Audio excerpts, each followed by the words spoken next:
You want to do, let's go right into credits. You're asking me like I have it like, oh, yeah, how does that sound? You want to do that, maybe? Hey, this is a partnership in the way that it's like 60-40, but it's a partnership. No, I demand we upend the entire formula. Starting right now. Horrible Arena, top of the show. Absolutely. Only blue M&Ms. Time to get your fix.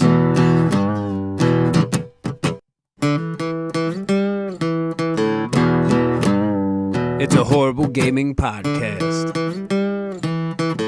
It's not good, it's not great. Horrible gaming podcast. It's not even what you would call fair. It's really not that good.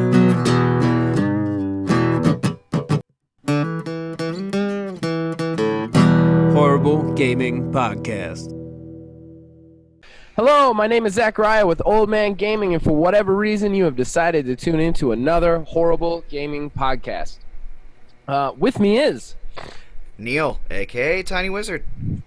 And we're really excited for this show. We got a lot to talk about for a change. Even though we seem to go long on the shows that we don't have a lot to talk about. But before so, let's get into some housekeeping. Number one, we do the best we can with Zoom in our basements. My kid is in the background. You will probably hear her at some point, as she has been unofficially named one of the foundation for.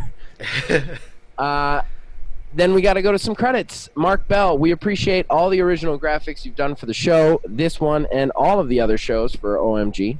And then, of course, big thanks goes out to Nick Van Sliders, who does the theme song for this and all the other shows.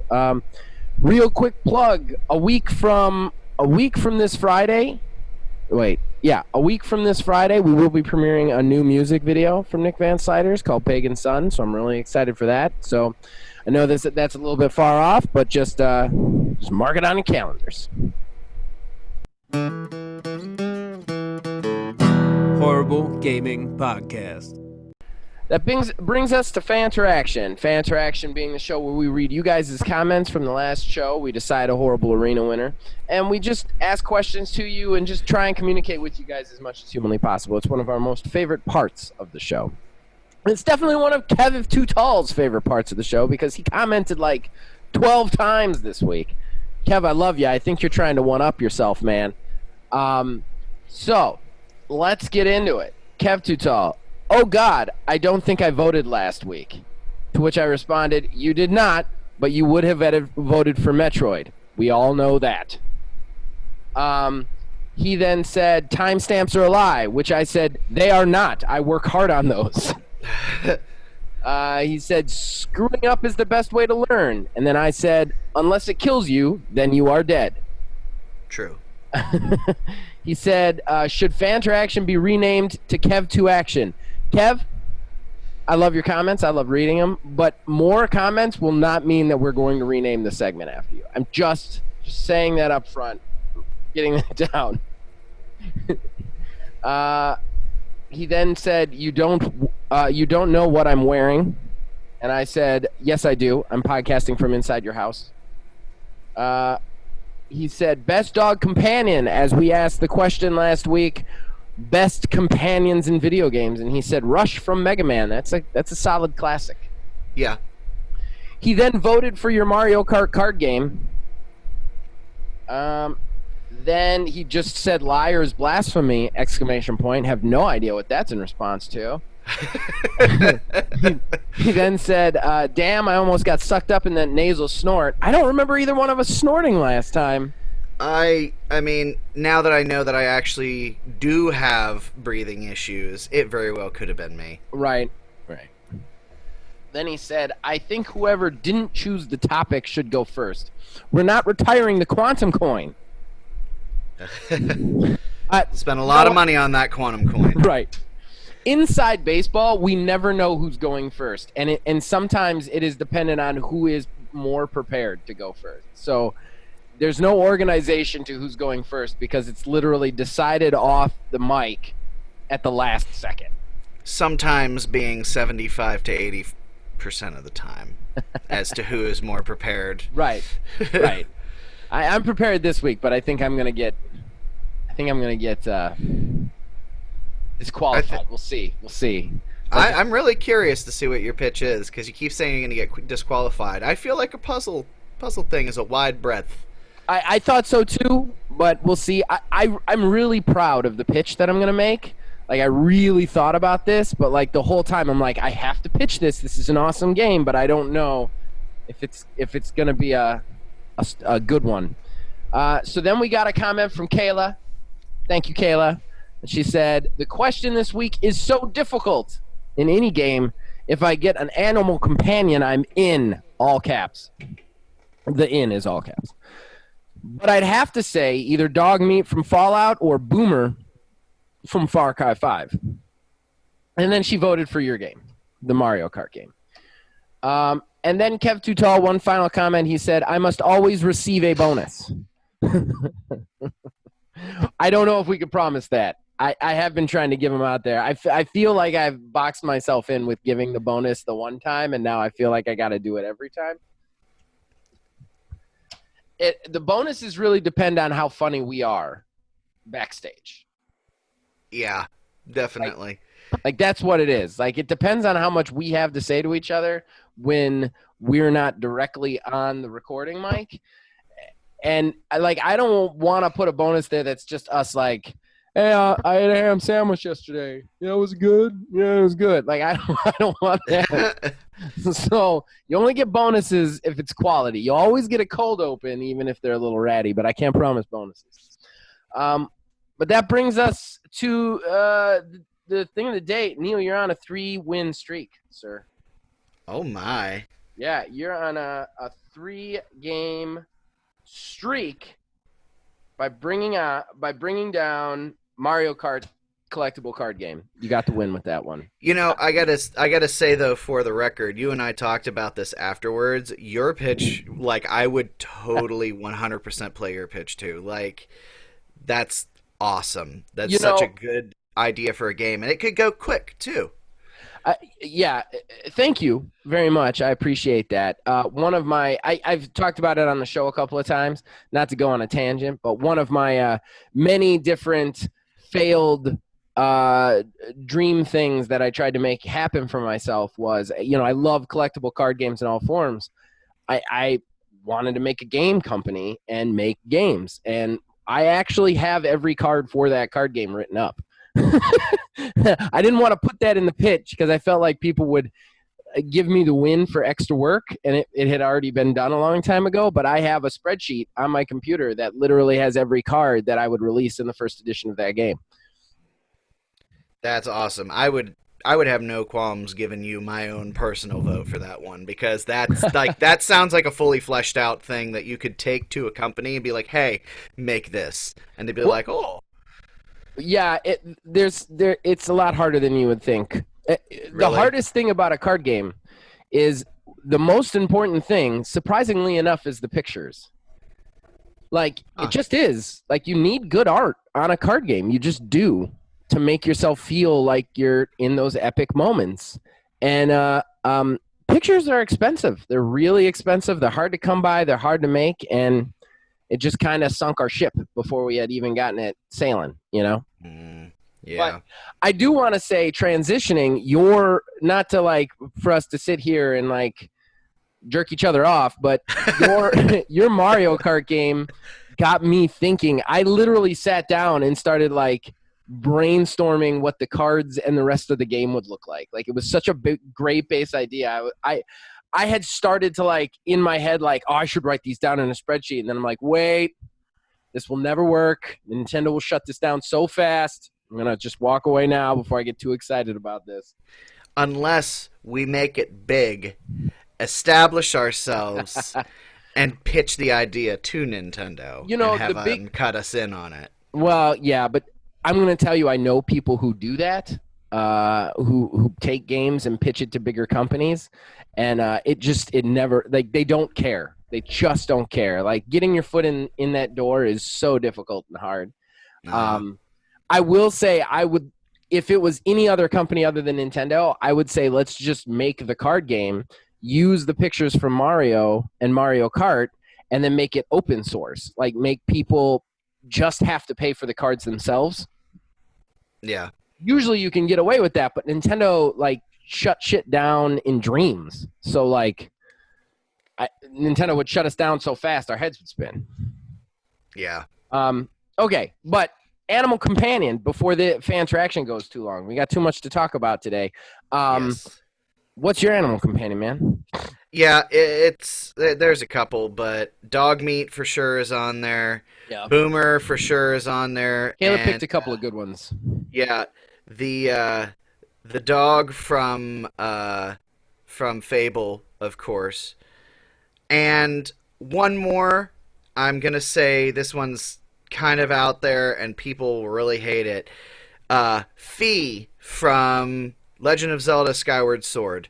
I only say that because it was just ridiculous. All the things that thing would say, and the fact that it was trying to talk to me in the real world through the Wii remote. It was weird, but it was kind of like a nostalgia sort of thing for me. Oh, that's fair. That's totally fair. If I'm picking, I gotta pick the dog from Fable 2. Like, he made that game good. Like, I have never, like, as good as all the companions that you've mentioned and everybody else has mentioned, like, if you go back and play Fable 1 now without the dog, it actually took away from the first game. Like, it was like, oh, this is not even close to as good because of that dog. He is actually helpful. He is an integral part of what you need in the game, and I like that. If Far Cry 5 and I have a tortured relationship as far as how terrible that game ended, but I loved Hamburger from that. Oh yeah, and I actually love my favorite Far Cry game is like least favorite for a lot of other people, but it's Far Cry. Oh man, I can never remember the name of it. The one with the caveman. Primal. Far Cry Primal. I loved Far Cry Primal, and one of the coolest things was going out training the animals and getting the animals on your side, like the saber-tooth tigers and stuff. Man, I love Far Cry Primal and all the companions from that one too. All right, so we should probably ask a question. Yeah. If you don't have one locked and loaded, I could probably come up with one. I mean, I could just always come up with one on the spot too. But do you have one? Do you have one ready? Yeah, let's feed off the whole PlayStation 5 thing because I wanna see what our fans think. What do you guys think of the design of the box? We're gonna talk about it in depth in a couple of minutes. I think me and Neil are gonna be of two minds on it, but I want to know what everybody else out there thinks. Whether they like it, they love it, they hate it, whatever. I'd like to hear what you guys think about the PlayStation 5. The design specifically. Horrible Gaming Podcast. All right, that brings us to our first topic. The big news of the week was the Sony show, the Sony Showcase. On Thursday, they unveiled 37 exclusive games as well as, well, I don't know if they're all exactly exclusive, but 37 new games. And then they showed us the new box, how it's designed. And then they showed us the big surprise, the big punch, in my opinion, is the fact that they have an all-digital edition of the PlayStation 5, and they're also releasing it alongside the PS5, which really, really surprised me, really, really shocked me, and we'll get to that. Neil wants me to start because he wants me to be negative. Neil likes to hide behind me. As if the comments were bullets, I would be a human shield for Neil. Look, I want to say that I want to say a disclaimer up front. I do, and I'm sorry. This doesn't that segment is starting this way, but I don't like being the guy who's negative on PlayStation 5. I don't want people to think of me as the guy who's negative on PlayStation 5. I don't want people to think of me as the Xbox guy who hates everything that Sony releases. And by no means did I hate this showcase.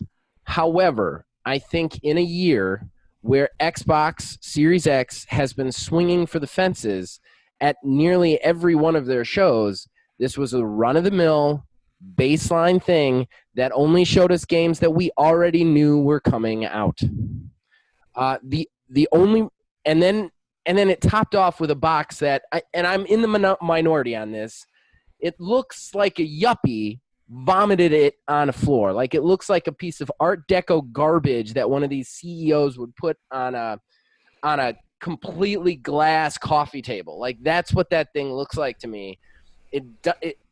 It's a dust catcher. It does not look functionally proper. It's too tall. Like I don't like the box. I'm sorry. The design is not good. And I thought that the showcase itself, while there's a lot of cool games they showed, we knew about them all. We knew them all coming out ahead of time. So I don't understand why everybody's so like losing their minds about everything coming out. This was run of the mill. It was run of the mill Sony. It was standard run of the mill Sony.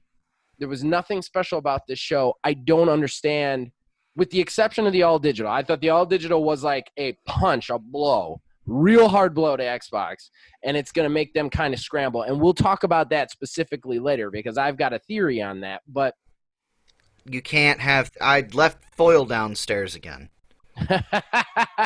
You actually agreed with me when I talked to you about this. I don't think. Oh, this one. Okay. On the show. I don't think we actually talked about it on the show. But I had this theory before the reveal, and then the reveal happened. And now I think like Xbox is, because I didn't think that. Okay, we're getting off subject. So my thought process was like everything they showed was like we knew Godfall was coming. We knew Horizon was coming, Horizon 2. We knew it. Like the trailer's great, and I'm glad we heard about it. The only surprise that they showed was a Spider-Man game that isn't even really a game. It's a DLC that they've detached from it. They even called it something crazy like an expandalone. Like, I would be irate if one of my first-party launch games was basically something that they had intended for a DLC. I don't understand why everybody was so excited about that. Like, don't get me wrong. I'd love to. I can't. Miles Morales in the game is great. I would rather just see like it be Spider-Man 2, Miles Morales. Like, why is like I don't like their messaging on this was real poor, in my opinion. But everything else was just stuff we saw. We knew it was coming. And they didn't show us anything specifically special. They didn't really counter anything that Xbox has said. They just kind of showed the games, and then they showed the box, and then they stopped. And they still haven't released price. We are 4 months out from these systems coming out, and I don't know how much money I need to spend. Like, that's ridiculous. It's absolutely ridiculous. So, all right, that's where I'm at. Okay. Be mad at me for being negative, but Zach, you forgot the biggest blockbuster of all of them. Towards the end of the show, they announced Bug Snacks, the biggest killer app for the PS5. I was watching the show. Bug Snacks was ridiculous. I was like, what is happening right now? We were watching the show, and I turned to Kayla in the middle of them showing this game off, and I'm like, this is the thing that's gonna show up at a dollar store. It's like you go sometimes to Five Below, and they have games that nobody wants. It's gonna be that game. Yeah, that is gonna be it. I think that's ridiculous. So, I guess I'll try to play off of your beats. The first one being the Spider-Man Miles Morales. The expand-alone idea has already been done before with Uncharted Lost Legacy. It is an idea. It didn't really work that well. I want to point that out. I heard that it was okay. I literally don't know anything about it, but it's literally taking a whole idea and making it a thing. Like, Spider-Man sold gangbusters, and there's no reason why they wouldn't try to capitalize off of what they have on the PS5. Right. I would not see that as something that is, like, I would be kind of surprised if it came out as a $40 game. I think that it's going to be enough and justified as a full-fledged $60 game. All right. Well, I'll make another. Oh, you think Go ahead. enough No, go to ahead. be a $60? I Sorry, think was there's gonna, misunderstanding you. there's gonna be enough in that game to justify it as a $60 game. While you can make the argument that it is something that they were gonna consider as DLC, I don't think it's going to be as such. I think it'll be something in the vein of the Final Fantasy VII remake, where they take that whole idea, take what they were gonna do, and expand it out. And fill it with enough content. I mean, I think the messaging is poor on it then. They should have just said it's a little bit smaller and shut their mouths. Yeah, I mean, if that's, the expand alone, just that right there makes me, like, want to take a shower. Just the word, you know? Yeah, but... Sorry, I interrupted again. No, you're good. But we did get the Demon Souls remake is being made from Blue Point. We also got the announcement of Resident Evil Village, Resident Evil 8, which again we kind of thought was coming, but at the same time, we had only really thought that, you know, Capcom had been working on all of these different remakes and remasters. Like, I think a lot of people thought that Resident Evil 4 was going to be the next one that they were going to do, and then after that they were going to go ahead and do the next Resident Evil. I was kind of surprised that they even announced it when they did. I'll actually give you that one. That was a surprise, and I forgot about that one. That was my bad. But that one was a surprise. I'll give you that one. That game, Stray, looks so interesting. The one with the cat, with the backpack. Looks terrible. It's a cat with a backpack. That's a game that's going to end and it's cute as hell. That game looks like a tech demo, Neil. It looks like a tech demo that you play. That's what it looks like. I'm not gonna back off on this. I don't care how cute that stupid cat is. It looks like a tech demo. It looks like a way for them to walk you through an engine. What else? Oh, so there's one, and I hope you share the same sentiments. Okay.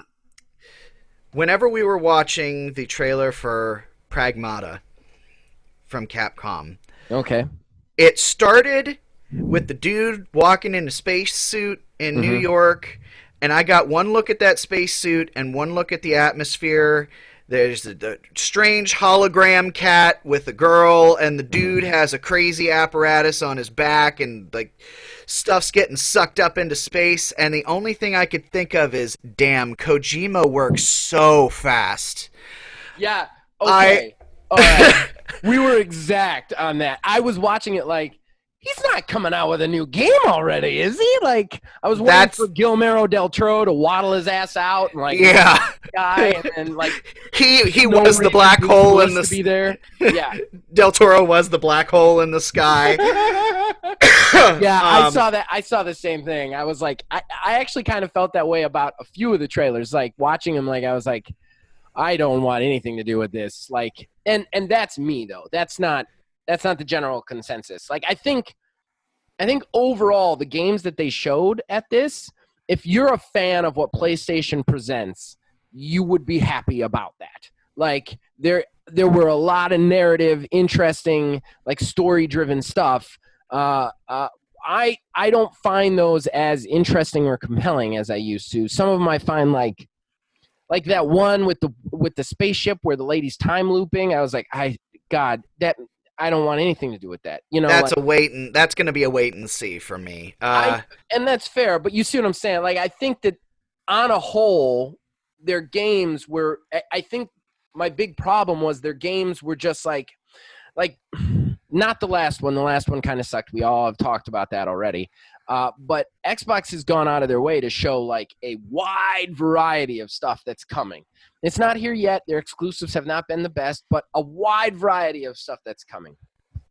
So what I think the real judgment as to who is going to have the best showing this generation is going to be once Microsoft goes in July. That's their Halo Infinite. That's going to be their Halo Infinite show. That's also going to be where I would assume that we get a look at the rumored Xbox Series S. And I think that we very well might get a price there because Sony's finally made a move. They've shown their 2 consoles, which, again, like you had alluded to, I had kind of not expected it, but I wasn't super surprised, especially talking about, everybody knows that it's going to be expensive, basically. If you take an Ultra HD Blu-ray drive out of that console, that's going to easy knock $100 off, no matter what. Right. But, I mean, not to keep hammering on it, but, I mean... No. Horizon, I was just going to say the Horizon Forbidden West... Looks really good.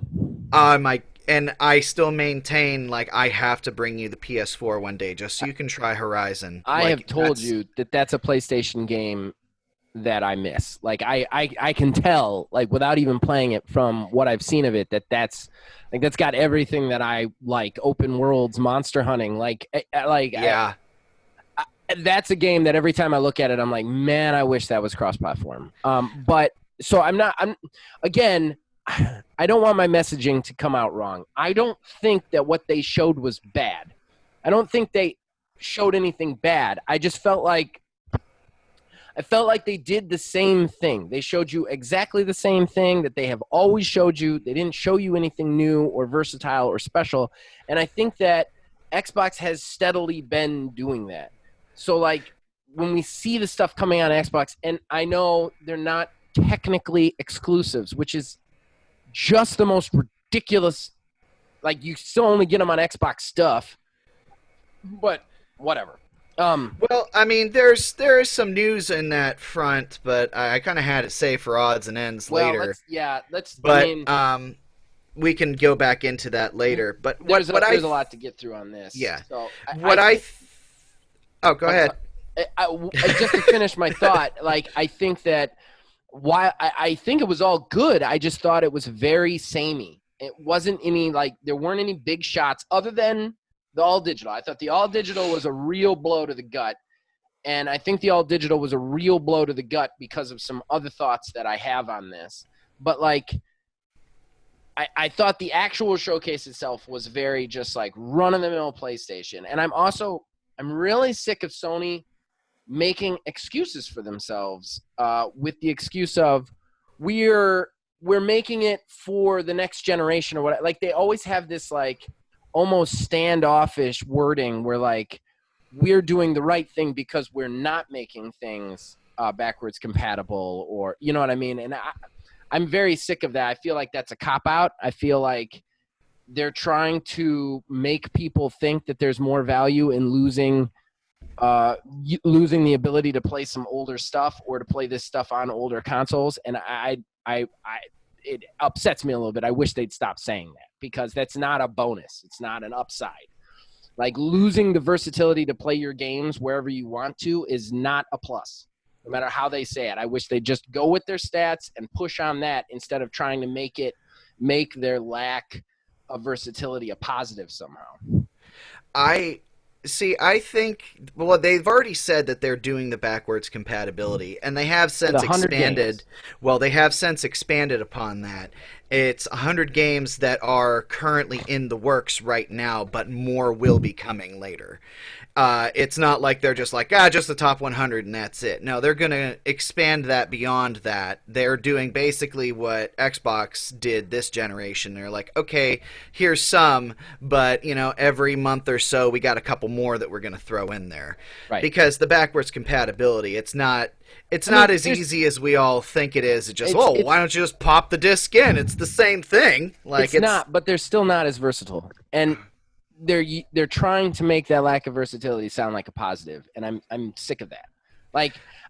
Granted, they're more backwards compatibility than they were last generation. Great. Yes. That's not a pass. You slightly fucking up less is not a pass on you fucking up in the first place. And the other thing is the lack of smart delivery. I think I understand why they're doing it, but they're doing it to sell boxes, and I don't like that. I don't like that motivation there.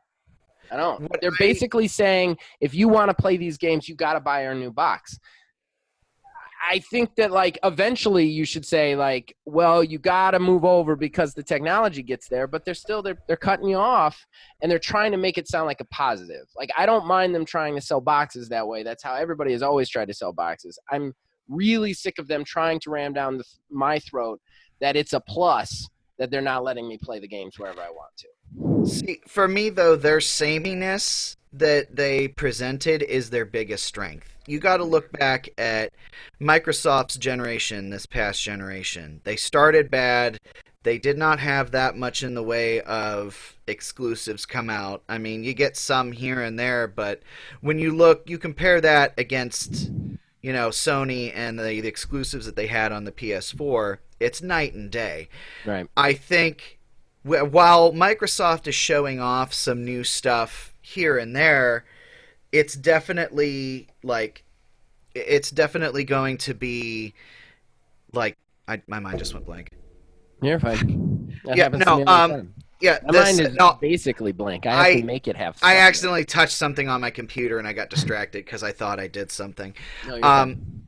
Yeah, no, what they've been showing so far is stuff that's going to be coming out, but I think everybody is just so... I hesitate to say ruined, but for lack of a better term, ruined from this previous generation with Microsoft, where a lot of people, not everybody, who have both consoles have not really been going back to their Xboxes. They know what they're going to get with Sony. They knew that Horizon was coming. They knew Spider-Man was coming. We know a God of War is coming eventually. I'm actually kind of was hoping that we were going to see it at this, but whatever. I mean, I still feel like, yeah, I'm not going to argue with what you're saying. Sony's definitely winning the race, but Sony's also standing still, and Microsoft is sprinting their ass off. And that is the biggest sort of like what they think the generation, their idea of a generation, we keep going back to this but I think that's going to be the deciding factor in this generation as to what the definition of a generation is. Because I honestly, at the end of this show, I turned to Kayla and I had said, like, I'm sold now. Like, I'm 100%, like, I signed up for notifications for when pre-orders go live. Like, I'm going, the first one in this generation is going to be a PS5 for us. Hands down, there's nothing to talk about in regards to us, because Microsoft's already told us, your consoles, your box is going to be good for at least a year afterwards, if not longer, depending on what these developers end up doing. You won't necessarily have stuff that's going to be locked down yet. Eventually we'll get there. I love that your reasoning for being sold on PlayStation 5 is because they're holding games hostage and Microsoft isn't. Microsoft isn't holding games hostage, and you're like, well, I got to go with the people who are screwing me over. But that's your thought process here. And that's what makes me induce rage. And what bothers me even more is not only is that the thought process, which is fine, that's always been the thought processes for systems, but PlayStation's out there telling you it's better this way. And that's bullshit. It's bullshit. You should be able to play your games on anything. You shouldn't even have to buy a PlayStation to play your games or an Xbox. You should just be able to play them all on whatever you want to play them on. And the fact that all of this shit is so old school capitalist bullshit that I am just so sick of having to lug a PlayStation over to my house for me to play Horizon. Like, why? It's fucking stupid. I would buy it on my Xbox. I'd pay them money. Like, and that's my problem with Sony. That's my problem. Is Xbox isn't hamstringed by that. I can buy Xbox games on my fucking Switch right now. Like, it's not hamstringed by that thought process, and I'm just so sick of that crap. Just so sick of that crap. While I don't hate what Microsoft is doing, it's not giving me a reason to get an Xbox Series X over something else. Because they're not putting a gun to your head and telling you have to buy this in order to get games. Yeah, I mean, and I'm okay with that, and I think that speaks to the general argument of the overarching idea of a generation. While I think eventually we will get to that point what I think, not the generation after this one, but the generation after that in like 20 years, it's going to become something like Google Stadia. As much as I hate to say that, I mean, I when think the that's what it's going to technology do. is there, Right. that's what it's going to be. Yeah. And I think what Sony is doing is they're taking a look at what Microsoft tried to do last generation with the always online, this, that, and the other, and how that didn't go over very well. They're looking to avoid that change. And because people aren't ready necessarily for that change yet. I think the baby steps into all digital versions of consoles are steps in that right direction. But I think Microsoft, they are taking what their idea of a generation is and moving that forward a couple years beyond what we were inevitably going to get to anyways. But I think it just comes down to your personal preference in that regard. I am okay with generations being the way that they are. Granted, I would have liked for this one to last a little bit longer. 10 years is roughly what I would think of a generation, not necessarily about 6 or 7. Right. But I will say I don't mind that being the generation. I don't mind it. I just don't like being told that it's anything other than a way for them to make money. I think in that regard, though, when they're coming out and saying this sort of stuff like, oh, well, this is what it is, I think that's just, like you've said, CEO jargon BS. Like, they're trying to rationalize, justify, Well, take whatever. Stop. Just show us the exclusives, because that's what you have over Xbox. That's what you've always had over Xbox. And in this generation, that's all you got is the exclusives. So just show us the exclusives and stop telling me that your system is better because I can't play those exclusives anywhere else. Because that's garbage. It's garbage. There's no world in which these games couldn't be lower res to play on a PlayStation 4. No world. I don't believe it. I don't believe it in a heartbeat. You cannot make me believe it. Or even a PlayStation Pro. But they're not doing it because they want to make you spend money. That is why you're doing it. Well, what I think, too, it's not necessarily the resolution. If you take a look at the Ratchet and Clank Rift Apart that they showed, they took full advantage of that SSD, the custom SSD that they have in there, to instantly load entire worlds when you're jumping between portals and stuff like that.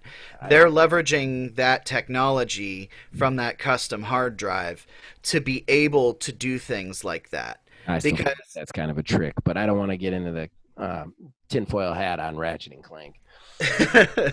Yeah, no, I think the resolution and everything, I mean, if you think of it that way, if you're going to kick down the resolution to make these games playable, well, then why even have a new generation in the first place?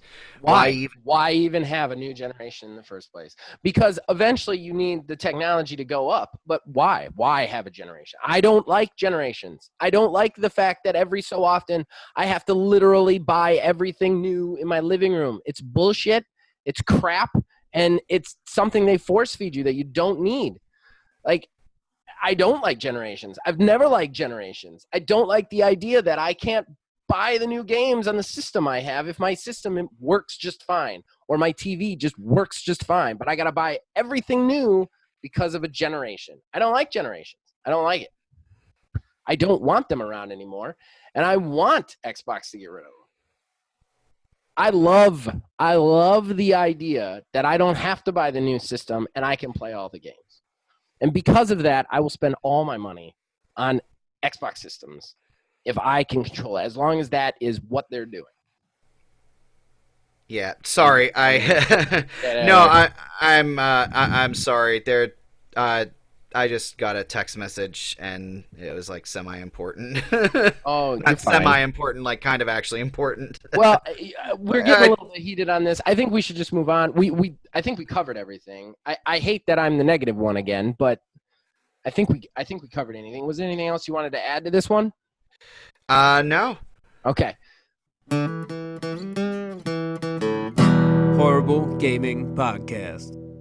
All right, that argument, get it out of the way. I think Kevin's going to be really happy because we were both getting a little heated in that one. It was the first time there was some real back and forth. But we're gonna now move into summer of gaming.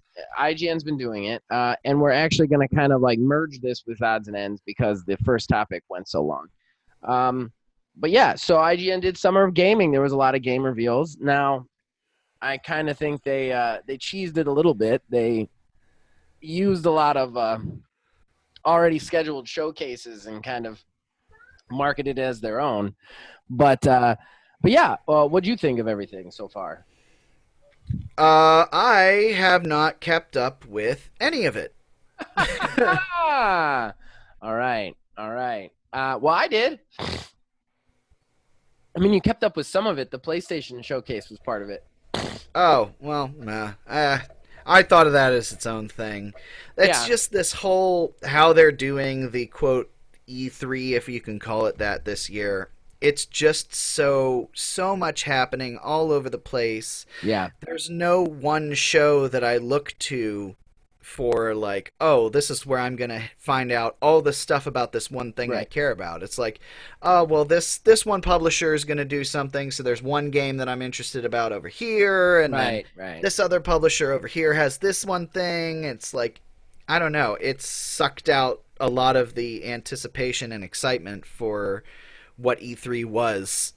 I mean, I like E3 because it's got pageantry to it, like the showing up and the being in the hall and the interviews in between.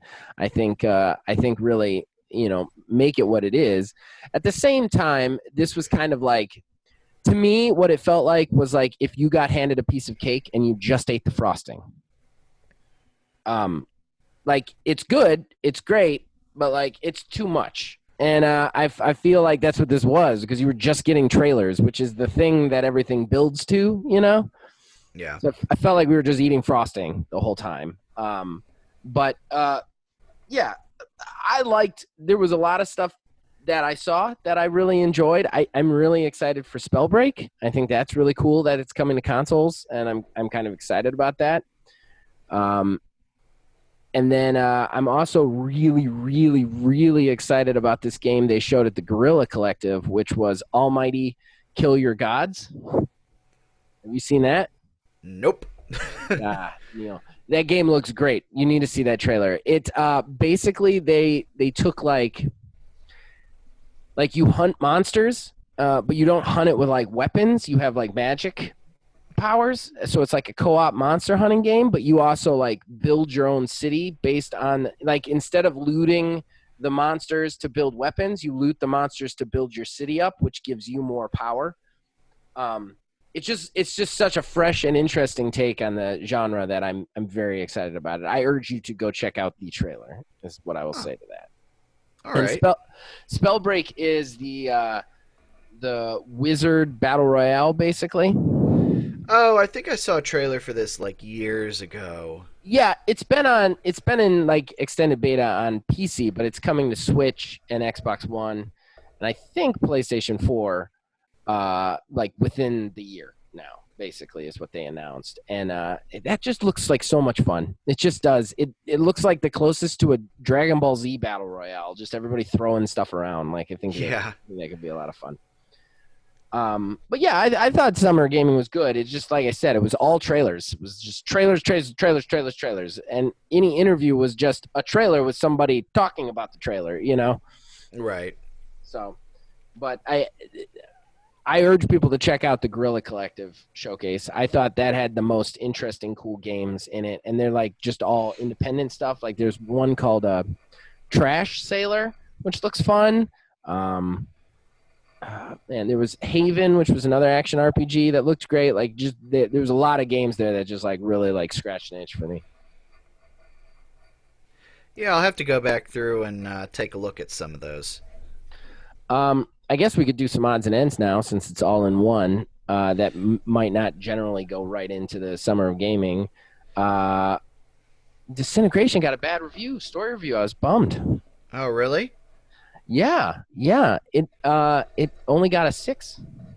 Oh. And it's not even out. They gave them advanced copies. It doesn't come out till tomorrow. Oh, man. Yeah, and the bad story review came out like 5 days ago. And like they're doing a multi-tier review, so they review the story and then they review the multiplayer by themselves and kind of average it out. Right. But yeah, the story only got a 6, and what he said about it was a real bummer. Like basically, he was like, "This is a really great idea, and there's no follow through whatsoever." Yeah, I mean, shooter stories have never been the most, unless they're strictly built around like a narrative story, like BioShock or something like that. I mean, Haven't necessarily been the strongest. yeah, I mean, Halo, dude, like Gears of War, like I don't know how you could say that. I mean, Shoot, Halo's story, shooters are the yes. meat of your narrative gameplay nowadays. Yeah, I mean, Halo's story, even, I mean, the first three were like okay, but like in four and five, I mean, it's just like stuff is happening because Master Chief. Like, Right. that's that. Well, I think when you got a 5, you're in trouble. I know everybody's really excited about Halo Infinite, but I'm like, dude, just let this guy sleep. Um, but yeah, I was bummed. I was really bummed because we followed it. I did, however, one of their biggest complaints was that like you can't customize anything about like your character or your crew that you command.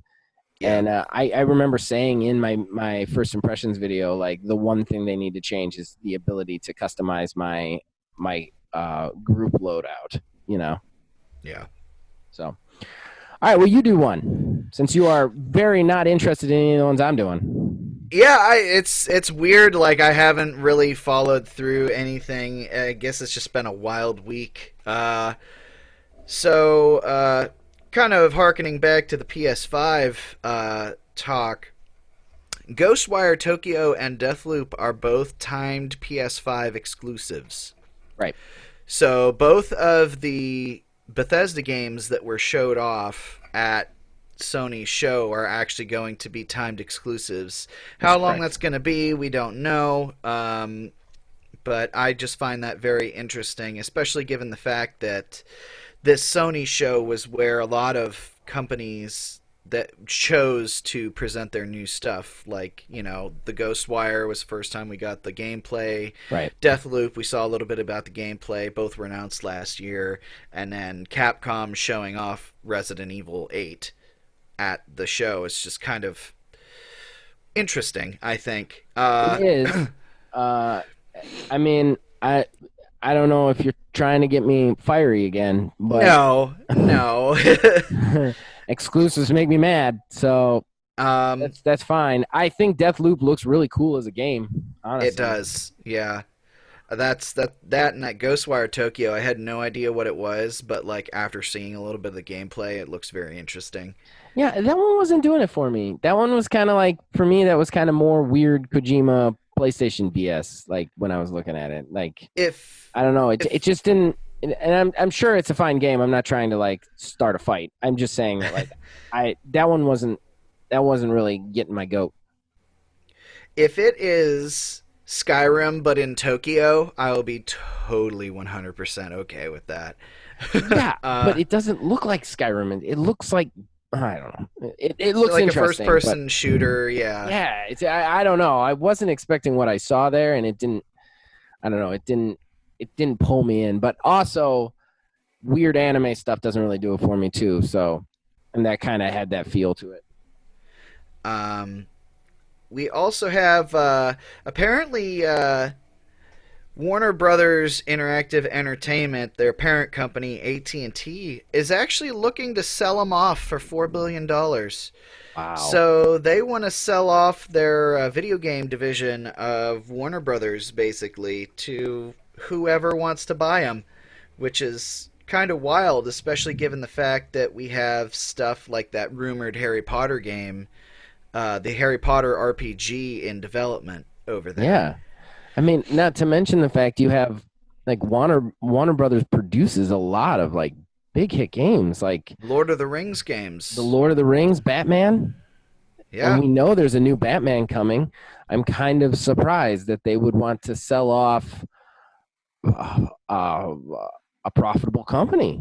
Right. Weird to me. Well, it's their entire division. It's really strange as to why they're going to just lop a whole segment off, because Yeah. that's normally only done in situations where it's like the company doesn't see it as profitable, and it's just odd Right. because they are good. And then finally, I have Microsoft has trademarked the phrase Xbox Series. Uh, so that now lends more credence to a potential Xbox Series S Right. that we are all assuming is the all digital version of the Lockhart. Series X. Yes, Lockhart. Lockhart, as it's been I, called. I mean, he said this. He said this when they announced it, that basically this is what he wanted to do, was just have series of things. Um, I I think he shouldn't have picked a letter at the end. Personally, if I was gonna name the series, I would name them numbers, because you have an infinite amount of numbers.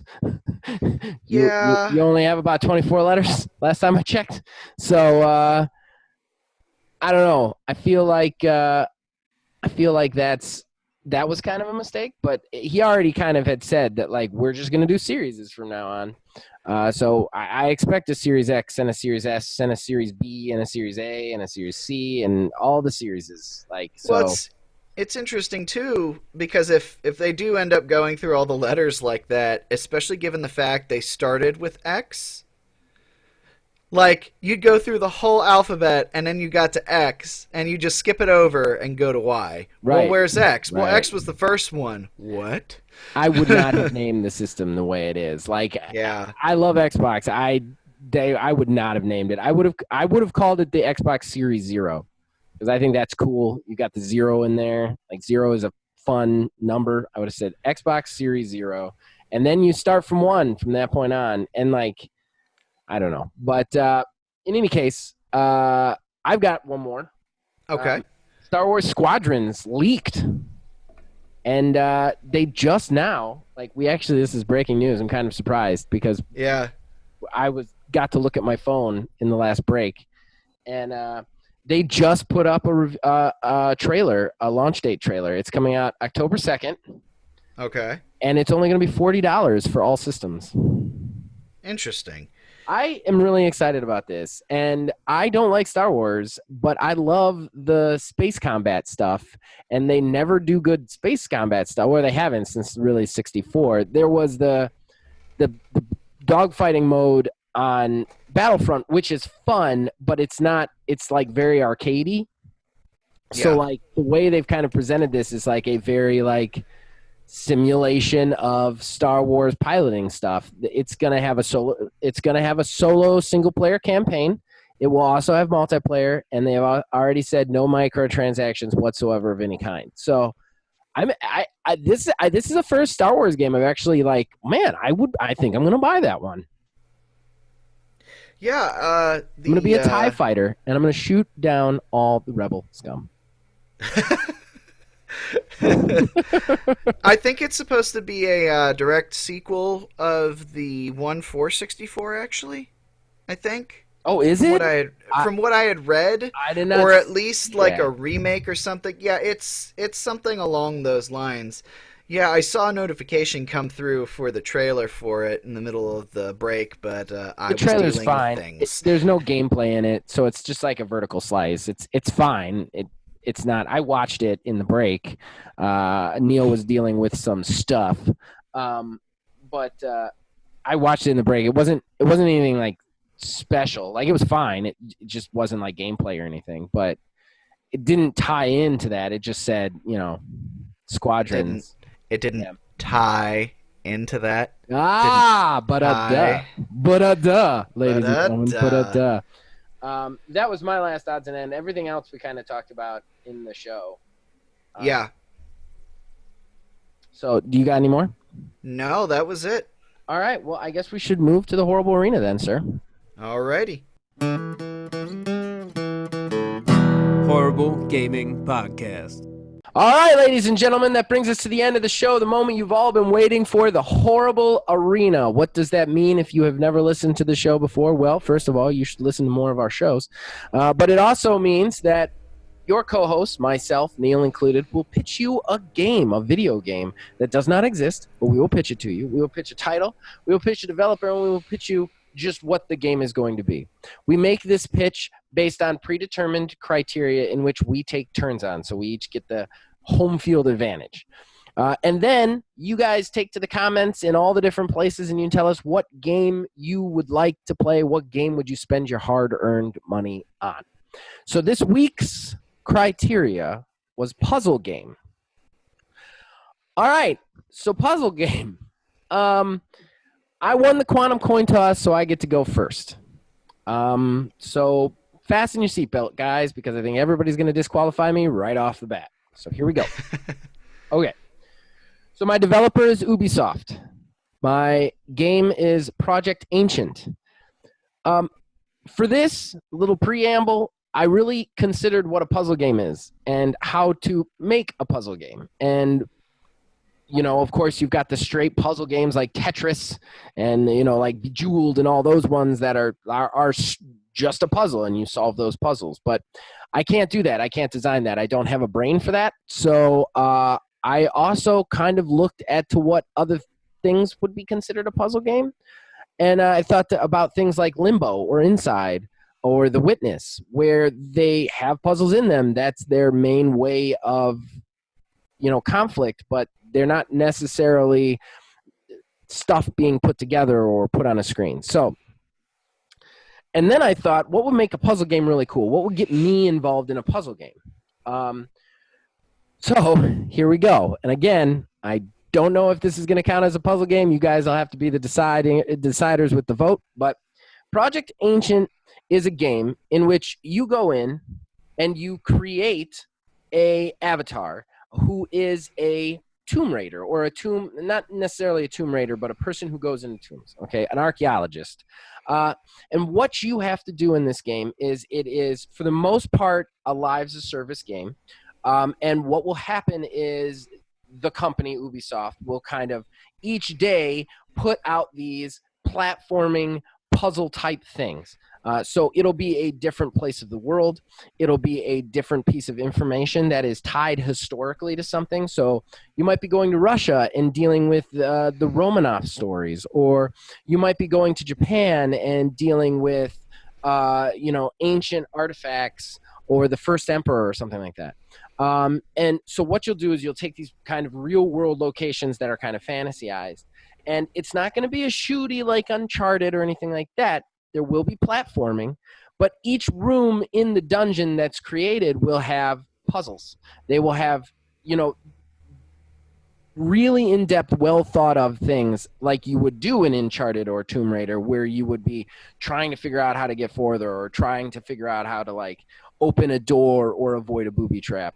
The platforming itself is kind of a puzzle. And you have to go in, and the idea behind the story is you have to go in and reclaim an artifact that is in danger of being taken from you by raiders, like actual tomb raiders, which are in the real world very terrible, bad people. Like, they destroy cultures and heritages for money, basically. So what you do is to preserve it in these places that are in danger. You go in, you find the artifact, and you get it for the original government.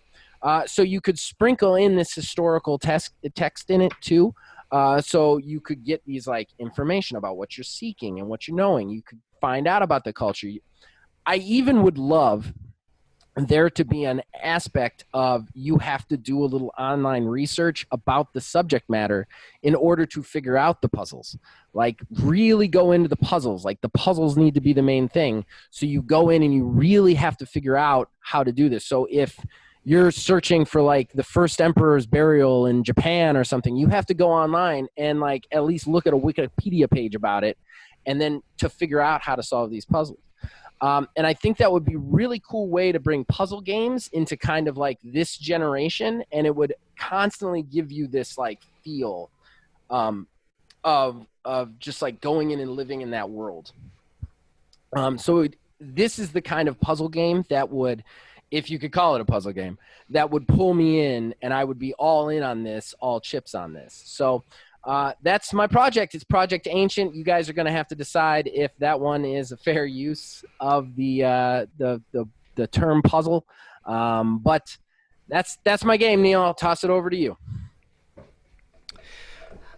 So right off the top, I'm going to say that while it is kind of close, I don't think your game gets disqualified. Oh, well, that's nice. That's It's close. It's close. Okay. Don't pat me on the back just yet. It's no, close.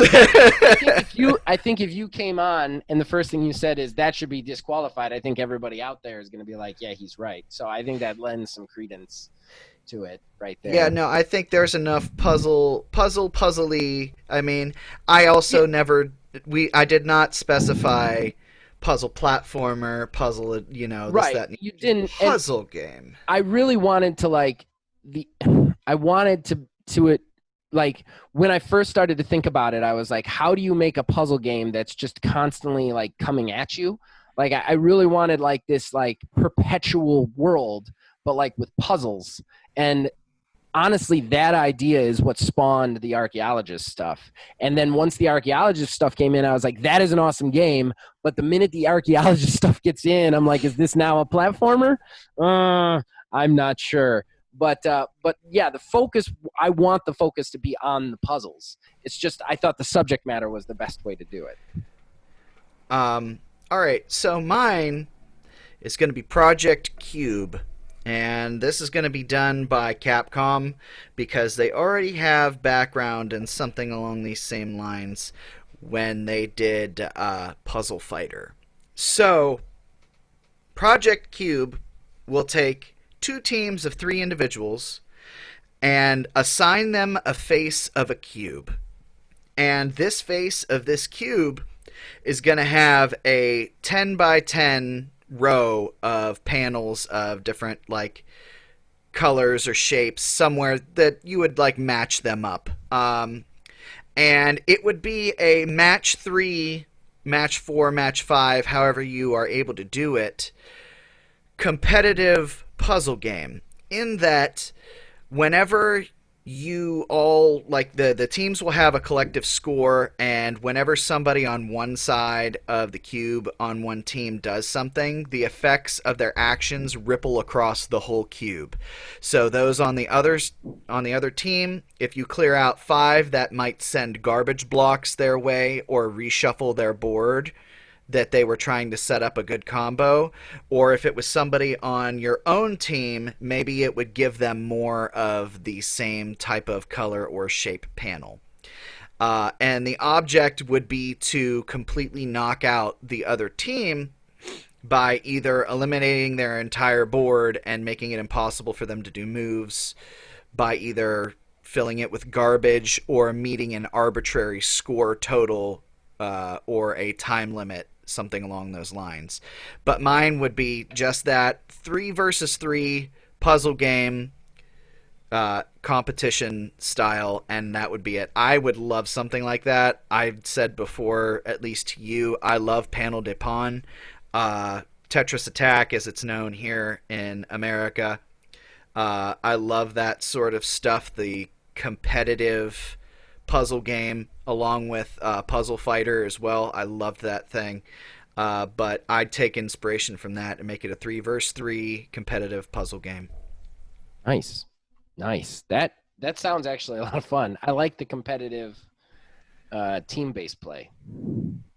Yeah, it would be very interesting too, because then you could run into situations that you run into sometimes with like 4 versus 4 shooters, oddly enough, where you might be partnered with somebody who's not really that great, so you'd have to have somebody who's really good to compensate for that on your team, or else you would just totally get washed. Yeah, that'd be a lot of fun. I think you'd have a hard time playing it without knowing 2 other people who want to play it with you. Well, I think it would be strictly more an online game. Right. I think it would be something to where it has like a training mode where you can go in and do some practice, Right. but outside of that, it's more along the lines of like Tetris Attack. Yeah. Or not Tetris Attack, Tetris 99, that is. Yeah, it definitely had vibes of that. I definitely felt that.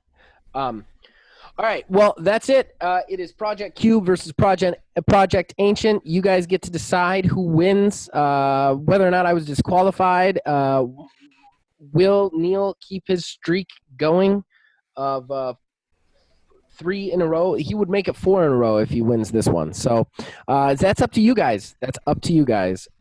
We do get to pick our next topic, and it is my turn to pick, correct?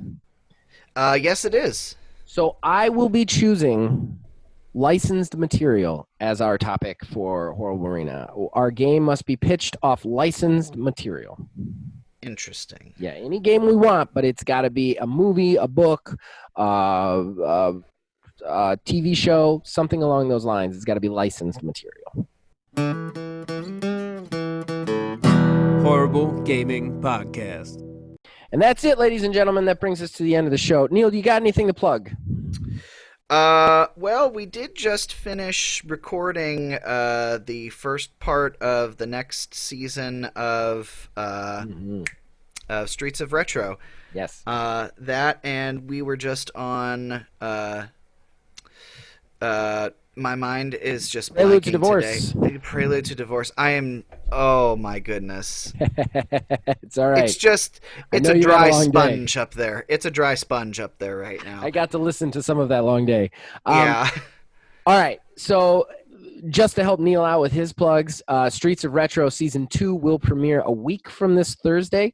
We're very excited about that. We did get to play it. We played Streets of Rage 1. We're also going to play Streets of Rage 2 in Season 1 just because we actually got through the first game in 3 episodes because it was rather short.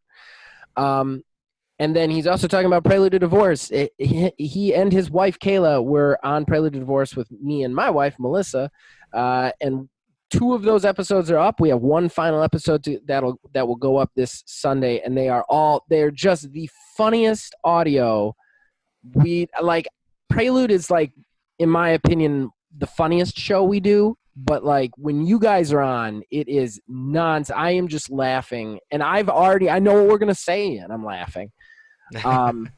So I urge you guys to go check those out. And then as far as my own little extra plug, I want to just keep on plugging the week of Philbilly we're having right now. I don't know why I decided to call it that, but we're calling it that, so that's what's happening. You did, and it's a thing now. Right. Philbilly and fan and professional troll of the show, Filthy Phil, did a first run video of the Guardian Takedown. That's already up. That went up on Sunday. He also helped us out with the review on the Guardian Takedown, which is the review, which is already up. That went up on Monday. And then we are doing our State of Play for June, me and him. That goes up in Streets of Retro's place just this one time as a special on Thursday. And then Friday is Season 3 finale of Borderlands 330. We're very excited. We've had so much fun doing that, and we're really excited that we actually got through 3 seasons of it. And we're definitely doing a 4th. So, and then in addition to that, the normal plugs. You can reach us on Facebook at OldManGamingDH, on Twitter at OldManGaming9. You can check us out in our Discord. The link is in the description below. We are good for all sorts of things, such as influencing all of our shows or posting your links to hentai sites, which seems to be a big thing right now. I missed that one. Oh, I've been deleting them. Okay. We get a lot of spammy, check out hentai every so often. So I was just making a joke. But, yeah, check us out there. And as long as you guys keep watching and listening to this, we will keep making it. We'll see you guys next week. All right, I got to check on my kid. She's in the bathroom. I'll be right back. You good. I can show you the world, shining, shimmering, splendid. Tell me, princess, now when did you last let your heart decide? He's never gonna hear this. Well, maybe he will during editing. Who knows? All right. I'm back.